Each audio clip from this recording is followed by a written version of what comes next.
শুভেচ্ছা। ২০২৪-এর গণঅভ্যুত্থানের পর আওয়ামী লীগ ছিল সবার শত্রু। বিএনপি, জামাত, এনসিপি এবং ছোট অন্য দলগুলো যারা ছিল, প্রত্যেকেরই কমন শত্রু ছিল আওয়ামী লীগ। এখন বিএনপি এবং জামাত পরস্পর মুখোমুখি। জামাতের সঙ্গে যুক্ত আছে এনসিপি। ফলে এখন শত্রুতার অবস্থানটা দাঁড়ালো এই: আওয়ামী লীগের শত্রু বিএনপি, আওয়ামী লীগের শত্রু জামাত, জামাতের শত্রু বিএনপি, জামাতের শত্রু আওয়ামী লীগ।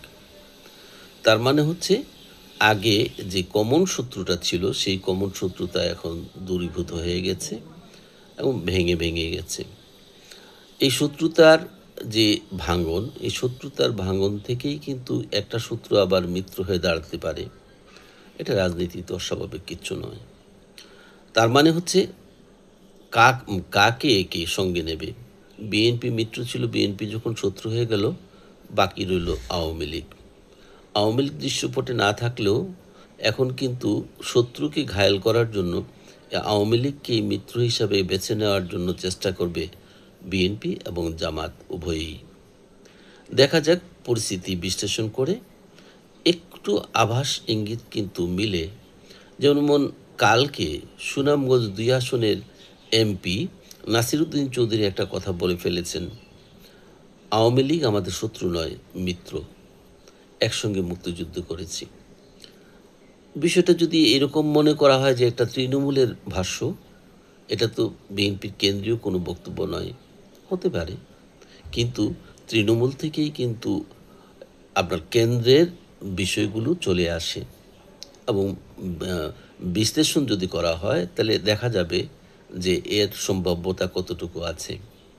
এই মুহূর্তে জামাতে ইসলামী যেই শক্তি নিয়ে এবং যেই ঘোষণা দিয়ে তারা 4 বিভাগে লং মার্চ করার ঘোষণা দিয়েছে এবং একটা মহাসমাবেশ ডেকেছে এবং পরিষ্কারভাবে বলেছেই যে বিএনপিকে আর সময় দেওয়া যায় না। বিএনপি একদল তো বলেছে যে তাদের ক্ষমতা দেখার স্বপ্ন যেন আর না দেখে।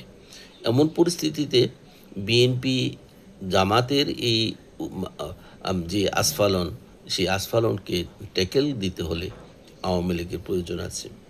আবার অন্যদিকে জামাত যদি বিএনপির মতো এরকম শক্তিশালী একটা দলকে কাবু করতে চায়, তাইলে তার বর্তমান যে শক্তি আছে, বিশেষ করে এনসিপির কথা বলা যায়, এনসিপি তো নাম সর্বস্ব দল হয়ে দাঁড়িয়েছে এখন।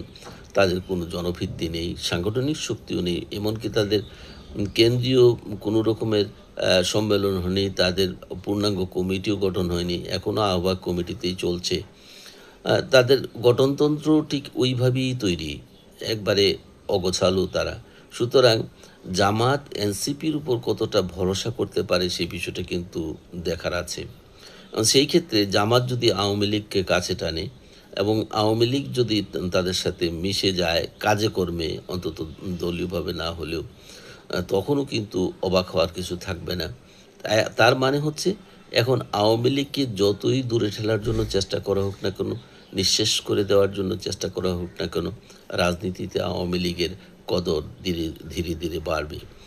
আর যদি এই মুহূর্তে তারা যেই কঠোর আন্দোলনের দিকে যাচ্ছে, তখন বিএনপিকেও কিন্তু চিন্তা ভাবনা করতে হবে যে জামাতের যে শক্তি, জামাতের শক্তি তো ফেলনা নয়। তাদের প্রতিটা ইউনিয়ন পর্যায়ে তাদের শাখা সংগঠন আছে, আর তাদের একটা ডেডিকেশন আছে যে দলীয় কর্মীদের, সেই ডেডিকেশনটা কিন্তু কম শক্তি তো কিন্তু বৃহৎ আকার ধারণ করে তাদের সাংগঠনিক কৌশল এবং রাজনৈতিক কর্মসূচির কারণে। সেই ক্ষেত্রে বিএনপিও চাইতে পারে আওয়ামী লীগ যদি শত্রুতার কাতার থেকে তাদের ভিতরে চলে আসে, তাইলে তাদের শক্তি আরও অনেক অনেক বৃদ্ধি পাবে। অন্যদিকে আরেকটা বিষয় আছে, মুক্তিযোদ্ধার দল তো বিএনপি, সেই ক্ষেত্রে আওয়ামী লীগকে যদি বলা হয় যে হ্যাঁ আসো, তোমাদেরকে আস্তে আস্তে আস্তে আস্তে প্রবেশের সুযোগ দেওয়া হবে, তাতেও অবাক হওয়ার কিছু থাকবে না। কিন্তু পরিস্থিতি যতই জটিল হচ্ছে বিএনপি এবং জামাতের মধ্যে, আওয়ামী লীগের ফিরে আসার বিষয়টা কিন্তু ততটা সম্ভাবনাময় হয়ে আসছে। দেখা যাক আওয়ামী লীগ কোন পরিস্থিতিতে থাকে, কার ঘরে যায়, বা নিজেই তারা দাঁড়াতে পারে কিনা। ধন্যবাদ।